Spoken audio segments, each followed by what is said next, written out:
Ya tahu selagi masih hidup di dunia ya kan, kita saling silaturahmi untuk saling persaudaraan.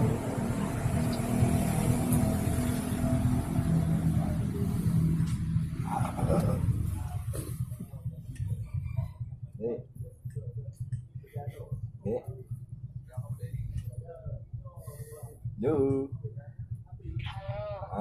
Oh ya, adik di Ajun kan, kampung tu le, abang kat dua. Kampung Rela, kampung Capadek. Apa? Lampar pisau. Lampas dan kucing. Kecil kan. Adik kirim WA, adik kirim WA dan kampung adik lampas dan kucing. Berarti damang udalam dah mah, bak perumahan-perumahan lah. Oh, ya, tu kan. Siapa enggak kenal ni. Kau lagi mengatur pai kan? Ibu je. Nampak saya tu Itu. ke? Alah. Tu adik berah. Tu adik berah hanya.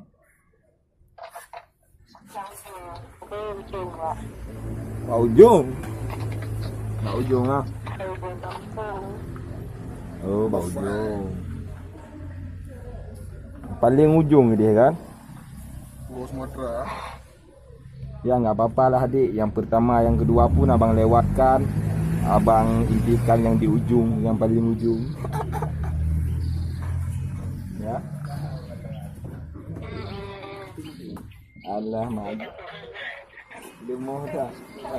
Balik ke tu lemoh dah. Mengkecuk tu hati dun di.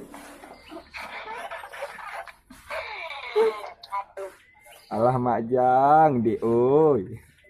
Dia menunggu dengan suara adik kan. Bukan gitu dek. Termenunglah dengan suaramu dek. Waktu adik sambut gini. Oh bang. Oh lah.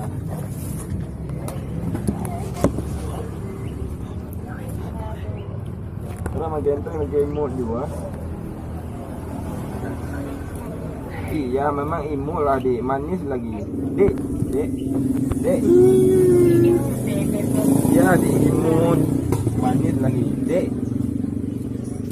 Tahu enggak kopi itu kenapa pahit? Enggak, karena manisnya udah di kamu dek. Meleleh Alah dia. mak jang. Iya dek.